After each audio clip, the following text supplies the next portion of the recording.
Jesus, o Messias, o Filho de Deus, o Rei dos Reis. O grande protagonista do livro mais importante da história ocidental, a Bíblia. Um homem que muitos acreditam conhecer, mas que ao mesmo tempo é um dos maiores mistérios da humanidade. Quem foi verdadeiramente Jesus? O Novo Testamento, em todos seus livros e tradições, tenta precisamente responder essa pergunta: quem é Jesus? Quais dúvidas existem sobre o lugar e a data do seu nascimento? Por que não sabemos nada da sua primeira infância? Uma criança bate Jesus, ele fica com raiva, amaldiçoa e o menino cai morto. Jesus foi um homem pacífico, como sempre nos contaram? Jesus costumava enfrentar os inimigos do povo.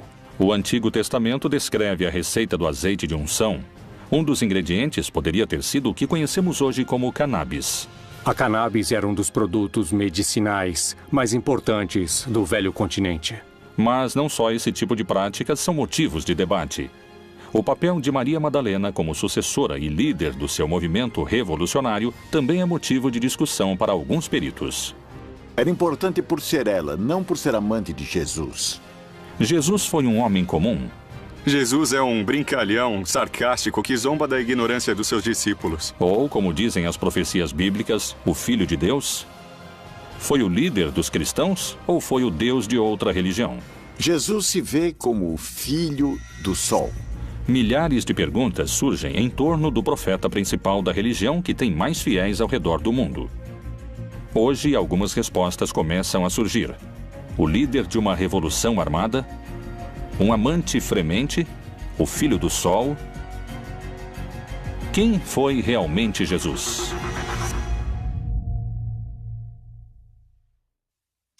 Belém, Palestina. Segundo a tradição cristã, foi aqui onde se iniciou a era que mudaria para sempre a história da humanidade. Os evangelistas não concordam com o lugar de nascimento de Jesus. Mateus e Lucas afirmam que Jesus nasceu em Belém, enquanto que Marcos e João afirmam que nasceu em Nazaré. A Virgem Maria é uma mulher da Galileia. A região de Israel está dividida em 3 regiões: o sul, Judeia, o centro, Samaria e o norte, Galileia. Aqueles são galileus. Nazaré é uma aldeia da Galileia. Então, um bom judeu tem que ser da Judeia e não da Galileia. Esses últimos seriam da periferia. Como descendente de Davi, o Messias devia nascer na zona davínica, por assim dizer, em Judá, em Belém. Como chega a Nazaré vindo de Belém, é também parte dos relatos que devem ser construídos.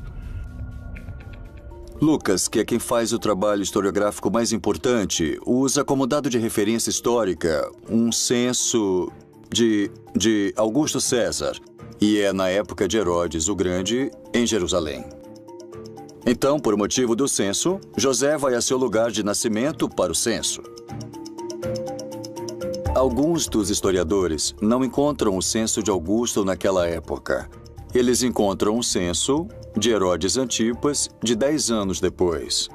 É um censo local, não é um censo imperial. E os censos locais não se faziam no lugar de nascimento e sim no lugar onde a pessoa vivia. Por isso, alguns dizem que o censo não coincide historicamente. Isso tem a ver com que, na verdade, Jesus não pôde ter nascido em Belém por questões de cronologia histórica, e sim ter nascido em Nazaré. Os 4 evangelhos que formam a Bíblia falam sobre a opressão do domínio do Império Romano sob a qual o povo de Jesus vivia. Porém, não concordam com o lugar concreto do nascimento de Jesus. Essas divisões começam nas Escrituras. Jesus nasceu na aldeia de Belém, Bethlehem, em hebraico, derivado de Bet, casa, e Lehem, pão. É um lugar pequeno, uma aldeia, onde tinha nascido o rei Davi. A história no Evangelho de Mateus e no Evangelho de Lucas diz que quando Maria engravidou, ela morava em Nazaré. Nazaré é uma outra região. Está na região da Galileia. Está no norte do país. Nazaré, Israel. Uma pequena cidade em que hoje moram apenas 70 mil habitantes. está localizada a 115 quilômetros de Belém. 2 milênios atrás, essa viagem demorava quase uma semana e era em um território desértico, onde você podia morrer de desidratação ou como vítima de ladrões e bandidos. Mas por que fariam uma viagem tão perigosa e complicada? Por causa da ordem que deu Augusto César de que, para realizar o padronamento, o censo, os homens com propriedades deviam voltar ao lugar onde tinham suas propriedades. José, que era descendente do rei Davi, teve que voltar a Belém, onde tinha suas propriedades, apesar de Maria estar grávida. O Messias tinha que nascer em Belém. Por isso que Herodes mandou matar todos os meninos da aldeia de Belém que tivessem menos de 2 anos. Quando Herodes mandou matar os meninos, Jesus foi levado por seus pais ao Egito. Mas quando Herodes morreu e José ficou sabendo, voltaram à Palestina para morar lá novamente. Mas não quis voltar a Belém, porque Aquelau, o filho de Herodes, era o governante e tinha medo de que continuassem procurando o menino. Ele preferiu voltar àquela cidade onde já tinha morado há alguns anos, onde conheceu Maria, a cidade de Nazaré. Nas páginas da Bíblia não há coincidências sobre o lugar de nascimento de Jesus. Não existem fatos históricos que garantissem que tenha nascido em Belém. No Evangelho de São João, Natanael, um dos seus discípulos, se referindo a Jesus, se pergunta: Disse-lhe Natanael: Pode alguma coisa boa vir de Nazaré? Cumpriram-se as profecias? É realmente escassa a informação histórica sobre os primeiros anos de vida de Jesus? Que outros dados misteriosos se encontram ao redor da figura de Jesus? Como esteve formada sua família? Jesus pôde ter tido irmãos? A igreja assegura que Maria era virgem. Não somente que foi virgem antes de conceber a Jesus, mas que sempre foi virgem. Por isso não podem admitir que Jesus teve irmãos. E então, já que os textos existem, eles tentam justificar dizendo que, quando a Bíblia fala em irmãos, pode querer dizer primos, porque, na verdade, dizem que no texto hebraico não há 2 palavras diferentes para primos e para irmãos. Mas o problema é que os textos estão em grego, e no grego há diferença entre essas palavras, e eles falam em irmãos. Não conhecemos suas irmãs, e falam de Maria, Susana e dos seus irmãos. Falam de Tiago e Judas. E mencionam, no mínimo, que tem 2 irmãs e 2 irmãos. E mencionam seus nomes. Não é este o filho do carpinteiro? E não se chama sua mãe Maria e seus irmãos Tiago e José, Simão e Judas? Como é possível que não existam registros da infância e da adolescência de Jesus no Novo Testamento? Com o Concílio de Nicéia, ficou uma lista inicial de livros canônicos exigidos, requeridos por Constantino. Ele reuniu os bispos de distintas igrejas para que chegassem a um consenso sobre quais eram os livros inspirados em Deus e aqueles que deveriam ficar de fora. Que enigmas contêm esses textos deixados de fora da Bíblia? Os evangelhos canônicos são também o resultado de diferentes teologias e interpretações de Jesus. Todos, em última instância, são diferentes tentativas de entender essa fé em Jesus, a qual, desde o começo, parece ter gerado polêmica entre os seus seguidores. Por isso, os evangelhos, tanto os canônicos quanto os apócrifos, refletem diferentes interpretações dessa mensagem original e histórica de Jesus. Os relatos dos evangelhos gnósticos tentam preencher as lacunas das coisas que não se falam nos evangelhos do primeiro século. E já que os evangelhos do primeiro século falam apenas de um rascunho da vida de Jesus entre seus 12 e 30 anos, eles vão se centrar em alguns relatórios da infância de Jesus, mas sempre apresentando um menino cheio de sabedoria de gnoses, ou seja, sabedoria infusa.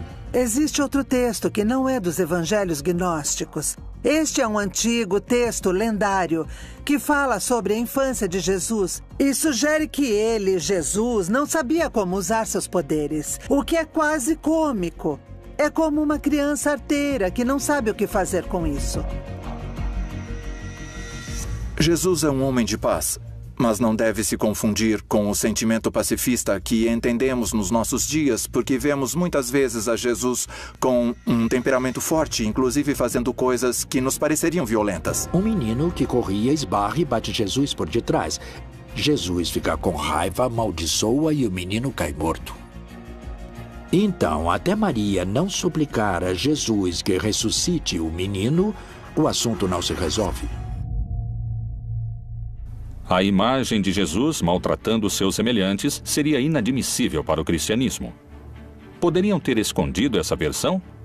É possível que essa tenha sido uma característica do verdadeiro Jesus? O jeito de Cristo de ser pacífico é o ensinamento de levar as decisões da pessoa ao nível mais profundo da consciência, a agir desde o interior, desde dentro.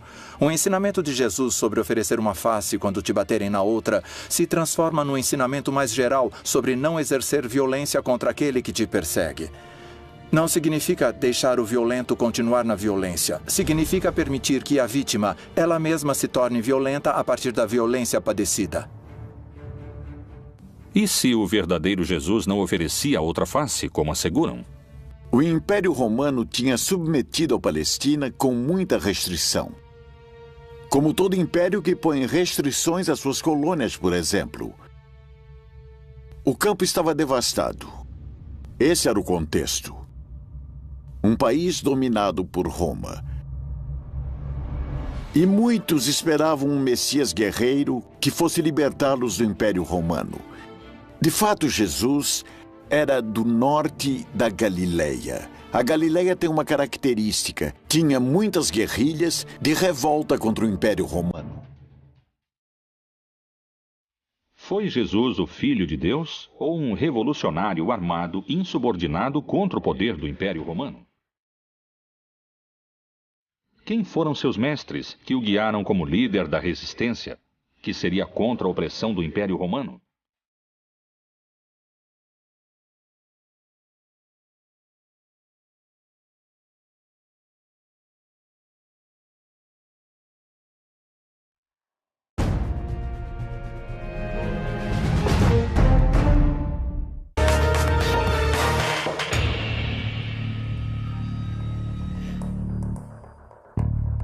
São poucos os dados que se obtêm sobre a juventude de Jesus, e seu lugar de nascimento ainda é um tema de debate.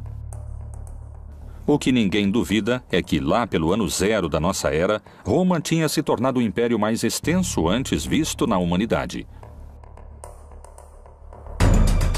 Nos tempos de Jesus, os romanos dominavam o território palestino com opressão e sangue. Qual foi realmente a reação de Jesus diante da opressão romana? Quem foram seus mestres ou mentores? Antes que Jesus se tornasse um líder espiritual, outro homem mobilizava multidões. Era conhecido pelos seus batismos no Rio Jordão. Foi um dos profetas mais importantes da sua época, e para muitos podia chegar a ser o Messias. João Batista foi filho de um sacerdote judeu, e todo sacerdote judeu é filho da família de Arão e da tribo de Levi. Ele começa dizendo que o reino de Deus tinha se aproximado e que quando o reino de Deus se estabelecesse, segundo o Apocalipse, todos os malvados seriam vencidos. E disse que faria uma manifestação da sua decisão em uma ablução ou batismo na água. João Batista era um predicador carismático. Seu sermão começava a ser cada vez mais desconfortável para os líderes romanos. Ele era um revolucionário naquela época. João Batista foi um dos profetas que, naquele momento, lideravam o movimento contra a dominação romana e também contra a dominação sacerdotal. Nesse movimento é que Jesus de Nazaré inicia sua militância. Jesus de Nazaré se incorpora no movimento de Batista. Ele é batizado pelo Batista. O batismo era o sinal de entrada a esse movimento. Herodes Antipas vê que o movimento de Batista é perigoso Então faz com que o aprisionem e depois com que o assassinem. Nesse momento, quando o aprisionam, Jesus se separa do movimento, sai da Pérea e volta à sua terra, que é a Galileia, e ali começa a formar seu próprio movimento. A partir do batismo, todos os sinais e eventos apontam que esse carpinteiro de Nazaré é alguém extraordinário. É alguém que tem o apoio do Espírito Santo, que era basicamente a presença de Deus no mundo para estabelecer seu reino. Jesus se tornaria o líder de um movimento cada vez mais multitudinário. Que filosofia ou prática cumpriam os essênios naquela época? Os essênios foram um grupo que tinha pensamentos muito importantes durante aquela época. Os essênios eram uma escola de pensamento iniciático, esotérico. Muito provavelmente Jesus, naqueles períodos da sua vida, dos quais se conhece relativamente pouco, porque está pouco explicado nos evangelhos. Estou falando do período da sua adolescência, da sua infância. Há muitas alusões a que Jesus possivelmente foi educado entre esses essênios. Os essênios foram um grupo, uma seita judaica que tem relação com a origem da pureza. A primeira notícia que temos sobre eles é a de Flávio Josefo, que diz que eles viviam no deserto de Judeia. Era um grupo que tinha se distanciado do sacerdócio oficial em Jerusalém, porque o consideravam cúmplice do Império Romano e corrupto na sua forma de viver a religião.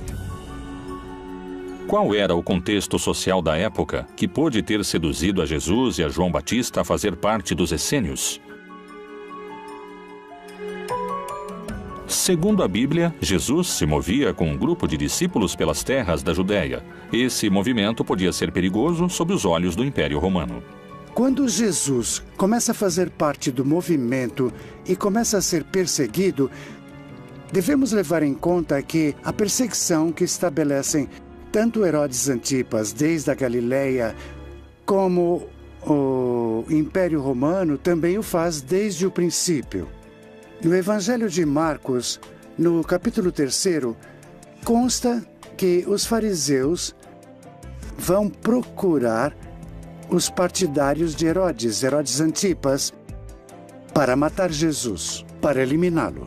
Por isso, Jesus nunca consegue entrar de fato nas cidades. A única vez que entra em uma cidade é em Jerusalém e lá o matam.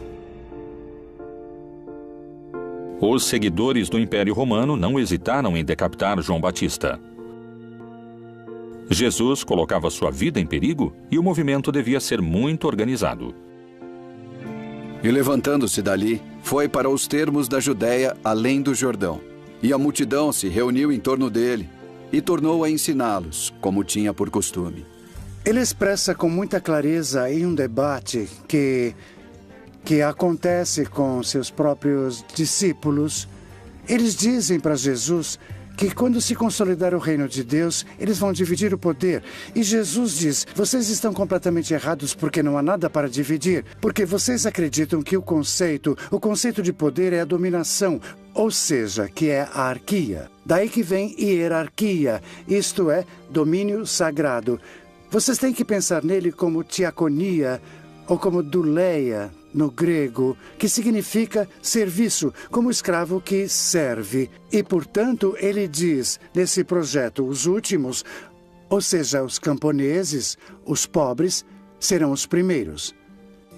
Era revolucionário não só para aquela época, mas para todas as épocas. Na verdade, o seu projeto era o projeto daquilo que hoje nós denominamos comunismo.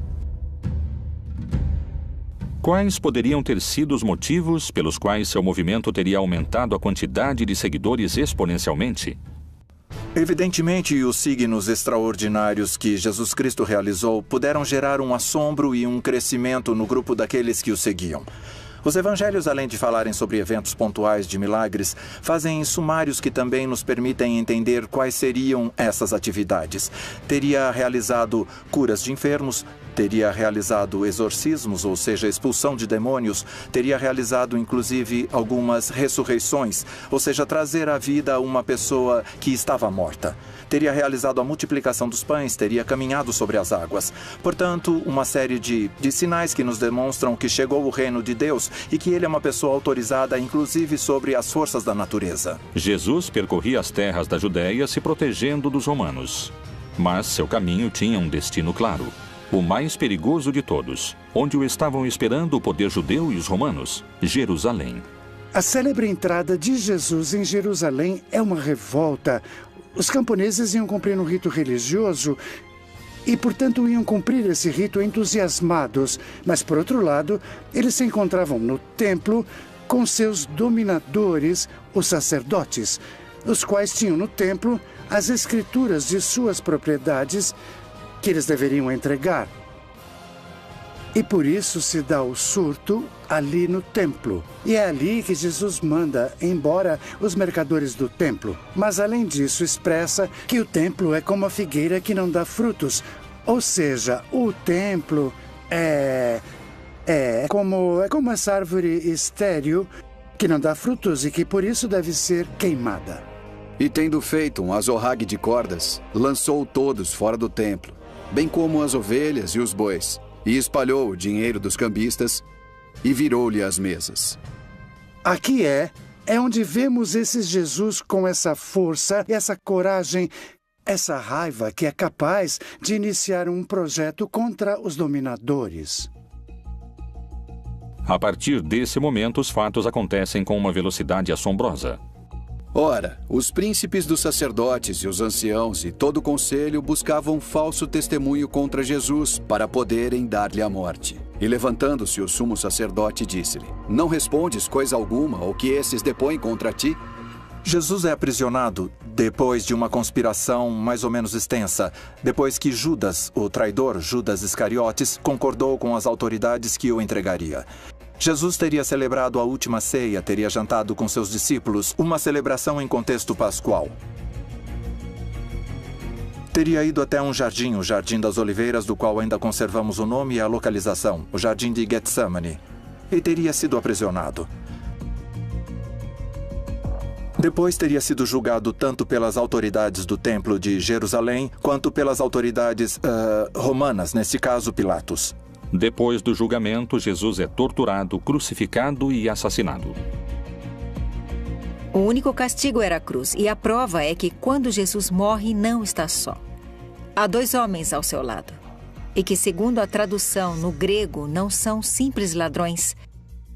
Eles também estavam sendo mortos porque eram personagens que tinham tentado fazer alguma mudança dentro da sociedade, mas não conseguiram, porque, há um sistema que oprime tão forte que o castigo era a morte.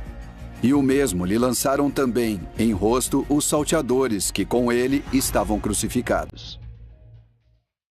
Apesar de que especialistas e eruditos concordam com esse dado histórico, há interpretações sobre outros aspectos da vida de Jesus, onde os posicionamentos são muito diferentes. Novas leituras da Bíblia indicam, por exemplo, que naquela época Jesus tinha contato com o mundano.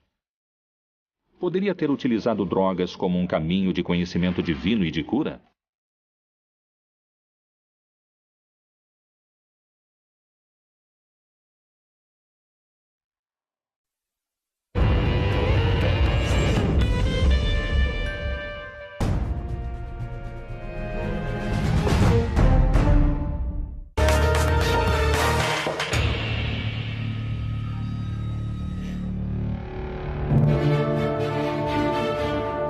Segundo o que conta a tradição bíblica, durante seus anos, Jesus percorreu as terras da Judéia fazendo milagres. Para alguns teólogos e estudiosos bíblicos, Jesus tinha contato com o profano e terreno. E na vida comunitária, as drogas cumpriam um papel central. Poderia ter utilizado drogas como um caminho de conhecimento divino ou de cura? Possivelmente utilizou essas plantas. Jesus também utiliza plantas medicinais para suas curas. É bem possível. Em Mateus, pode-se ler que Jesus cura a sogra de Pedro. E chegada a tarde, trouxeram-lhe muitos endemoniados. E ele, com a sua palavra, expulsou dele os espíritos e curou todos os que estavam enfermos. Em todos os milagres de nosso Senhor Jesus, a cura aos cegos ou à morte ou aos mancos, inclusive se levantando da morte, como ele faz, todos esses milagres apontam sua identidade como Filho de Deus. Os milagres não são o fim, não é assim. Eram o que as pessoas queriam esse poder entre eles. Mas eles ignoraram ou não quiseram ouvir que nosso Senhor Jesus estava falando com eles sobre quem ele era como Filho de Deus. E por isso, seu maior milagre se torna sua própria ressurreição entre os mortos.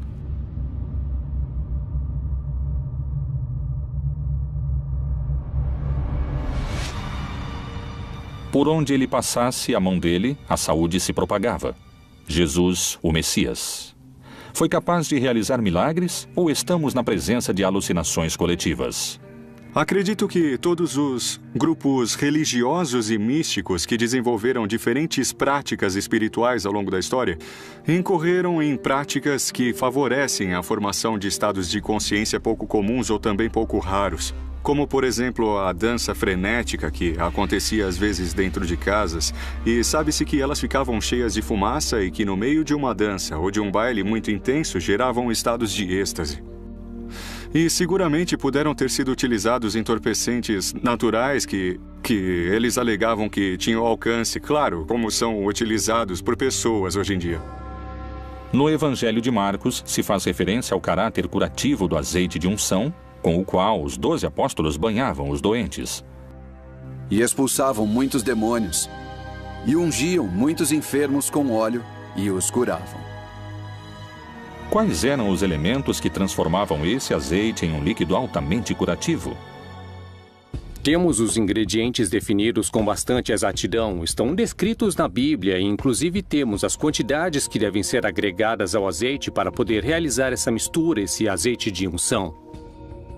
Tem alguns componentes como a mirra, como a canela, como o canebossem, que provavelmente é um dos indícios de que temos o uso da cannabis desde os tempos bíblicos. No Antigo Testamento, no Êxodo 30, de 22 a 25, Jeová fala com Moisés e lhe indica a receita correta do azeite de unção. Tu, pois, toma para ti das principais especiarias. Da mais pura mirra, 500 ciclos, e da canela aromática a metade, a saber, 250 ciclos. E de cálamo aromático, 250 ciclos.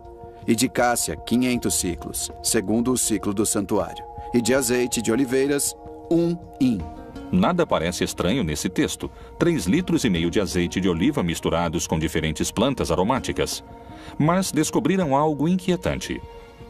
Esse azeite era utilizado única e exclusivamente para ungir reis, profetas ou personagens importantes. Não era um azeite que fosse utilizado em outro tipo de circunstâncias. Era exclusivamente para aquilo. O cannabis, em hebraico, se chama canebossem, que significa a cana do perfume. E se nós pudermos dar um pouco de asas à nossa imaginação, apesar de não ser aceito por todos os acadêmicos que se dedicam à linguística, aparentemente canebossem pode virar canebós e depois pode virar cannabis. E finalmente seria cannabis sativa, que é o nome do Ineus, que é o nome da planta hoje. Jesus, sendo judeu e tendo caminhado por todas as terras da Judéia, de Samaria e até o Oriente, o mais seguro é que tenha entrado em contato com as tribos que povoaram essas regiões e provavelmente até na Índia, onde se pensa que Jesus possa ter entrado em contato com alguma dessas substâncias, já que em algum momento passou lá uma parte da sua vida. A cannabis era um dos produtos medicinais adivinhatórios místicos mais importantes do velho continente. Por outro lado, a experiência com drogas vai ser sempre subjetiva, ou seja, só a pessoa que está experimentando a alucinação pode sentir essa presença. Mas não há um milagre do lado de fora, aquele que está do lado de fora não sabe o que acontece. Os evangelhos aceitos pela Igreja Católica nos permitem indagar sobre o uso de plantas psicotrópicas para a cura. Mas o que revelam esses textos? As drogas eram uma ferramenta do primeiro cristianismo para se aproximar ao conhecimento? O consumo de psicotrópicos era uma prática comum? Alto Egito, 1769. A tradução do segundo livro de Geu revela certos rituais xamânicos presentes nos anos de fundação do cristianismo. O Senhor providenciou um lugar para as oferendas, colocando um jarro de vinho para a direita e outro para a esquerda, e derramou algumas bagas e especiarias em torno dos recipientes. Ele, então, colocou uma certa planta em suas bocas, e também outra planta em suas mãos, e estendeu, em ordem, em torno do sacrifício da iniciação. Durante esses 2000 longos anos da igreja, o vinho que sempre foi utilizado era o vinho de uva, sem nenhuma outra mistura e nem de ervas aromáticas nem de álcool. Vinho puro de uva. Os textos gnósticos permitem compreender o uso das drogas a partir de um aspecto revelador. A imagem de um Jesus utilizando substâncias se afasta cada vez mais do Messias, do Cristo católico. Mas essa não é a única imagem distorcida que muitos especialistas induzem à figura de Jesus. Alguns asseguram que, a partir do enfoque político, existia um vínculo entre Jesus e Maria Madalena. Essa afirmação poderia mudar para sempre a construção que se fez historicamente da relação entre eles. Maria Madalena foi seu braço direito na cruzada revolucionária que o Messias levantava contra o Império Romano?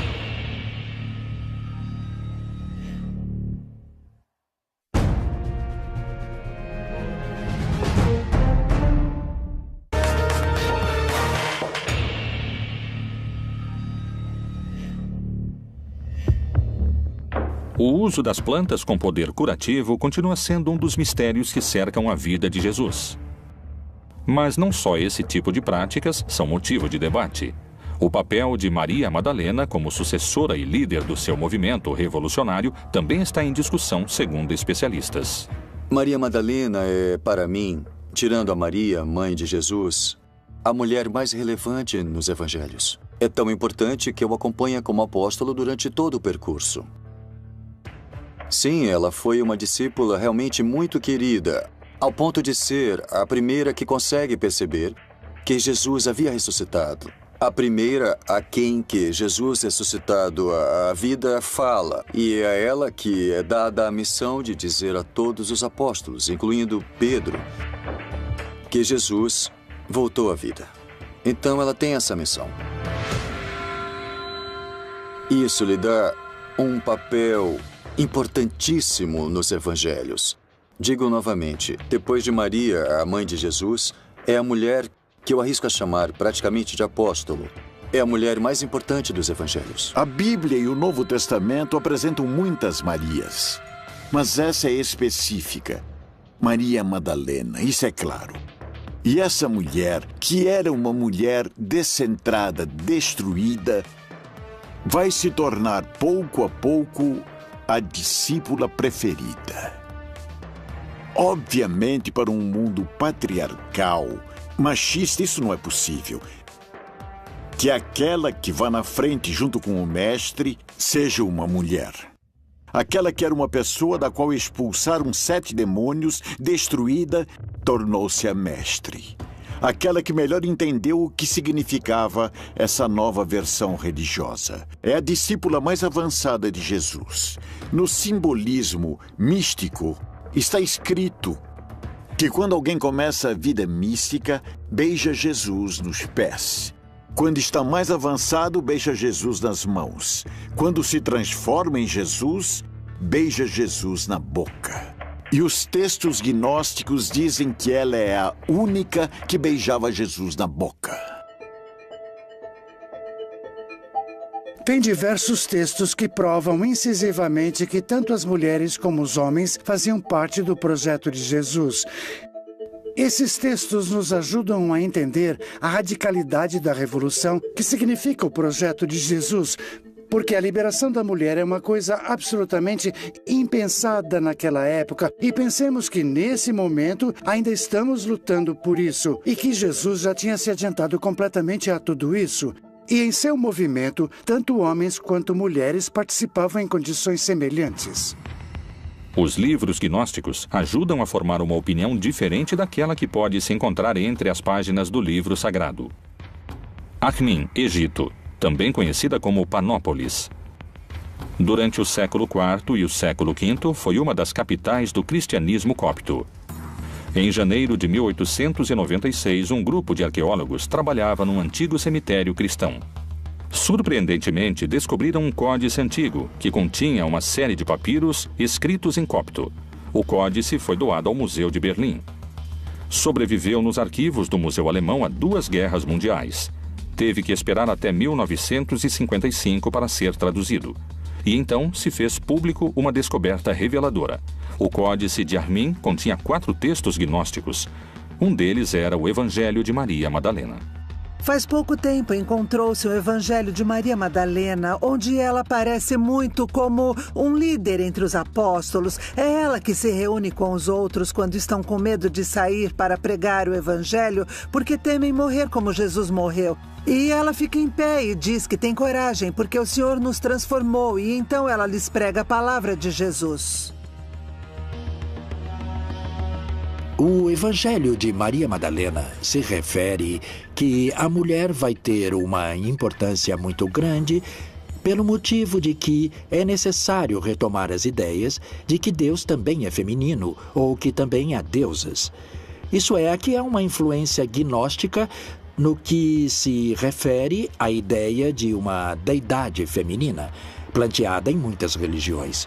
Daí é que Maria Madalena vai representar uma mulher iniciada na sabedoria. Só existem 3 códices que contêm o Evangelho de Maria Madalena, 2 no grego e 1 em língua copta. Nenhum está completo e só se recuperaram alguns fragmentos. Esses textos poderiam mencionar Maria Madalena como líder do movimento de Jesus? Ela prega sobre a palavra de Jesus e mais tarde Pedro lhe diz: não acredito que o Senhor tenha dito isso, creio que ela está inventando e que ela mente. E ela começou a chorar e disse: irmão Pedro, eu não sei do que está falando. Então, os outros discípulos entraram e também começaram a defender Maria e disseram que o Senhor amava muito. Quem é você para dizer que ela é uma pessoa inferior? Depois de ter dito isso, Maria Madalena se calou. Pedro respondeu e disse aos irmãos: dizei o que tendes para dizer sobre o que ela falou. Eu, de minha parte, não acredito que o Salvador tenha dito isso. Então, Pedro ainda estava com raiva de Maria. Mas Maria ganhou a discussão no Evangelho secreto, que nunca fez parte do Novo Testamento, talvez por esse motivo. Nos canônicos, Maria Madalena é a testemunha da morte, da sepultura e da ressurreição. A primeira pessoa a quem ele fala é a mulher chamada Maria Madalena. O fato de que Jesus fale com Maria Madalena antes de falar com qualquer outro dos discípulos poderia significar que é ela quem ele escolhe como sucessora do seu movimento? Era uma mulher que era importante por ser ela, não por ser amante de Jesus. Obviamente, porque Jesus morto lhe deixa o poder à amante. E pega o valor e pega a força de ser a líder de uma comunidade religiosa sendo mulher. E a envia a anunciar a seus homens que ele está ressuscitado. Pedro entra no túmulo e não o vê. Quando Pedro sai, ela entra e é com ela que ele fala, não com o homem. E ela tromba com ele e não o reconhece. E ela pergunta: onde você colocou o corpo do meu senhor? Então ele a chama por seu nome. Miriam, ele diz. Quando falam teu nome, você sabe que é você sujeito. Quando ele a chama, ela o reconhece. Ela percebe que é Jesus. Através dessa exposição, procuram legitimar uma corrente de comando que se transmite através da ressurreição à sua primeira testemunha.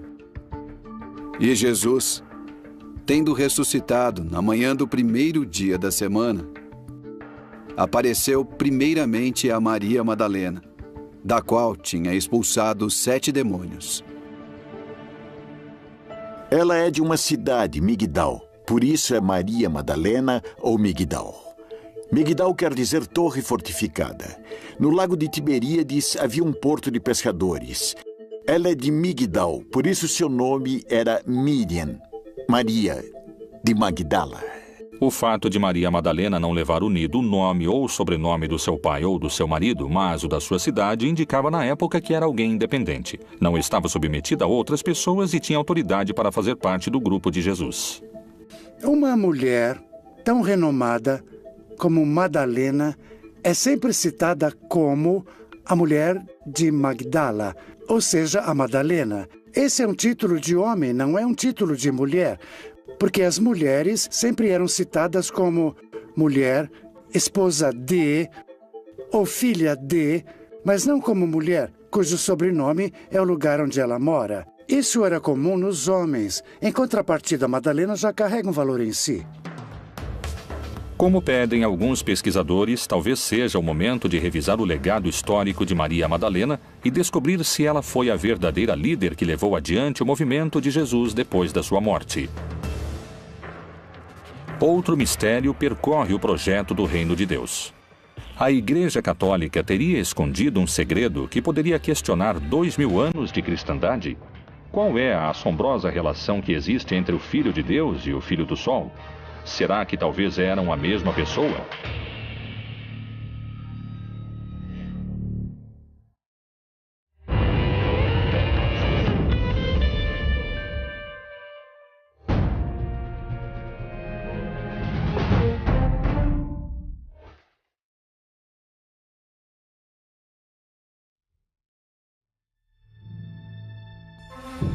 As questões sobre a origem do lugar de nascimento de Jesus, sobre se ele pertenceu ou não a um movimento revolucionário, o uso de drogas com poder curativo e o legado político de Maria Madalena seguiram sendo um mistério de debate. São muitos os dados perdidos na história de Jesus. Ir atrás das pistas ocultas na Bíblia é uma forma de descobrir seu verdadeiro rosto. Jesus pode ser a representação de outras crenças? Quando nasceu? Poderia não ter sido filho de Jeová, e sim filho do Sol? O ano do nascimento de Jesus está sujeito a controvérsias, ainda mais o dia da sua chegada ao mundo. As celebrações natalinas poderiam se sustentar sobre um dado errado? Qual é o vínculo que existe entre a data de nascimento de Jesus e a divindade Sol Invictus? Jesus se vê como filho do Sol. Porque a festa do 25 de dezembro é a festa do Sol. No solstício de inverno nasce um sol novo e forte. E no dia 25 de dezembro se celebrava a festa do novo sol.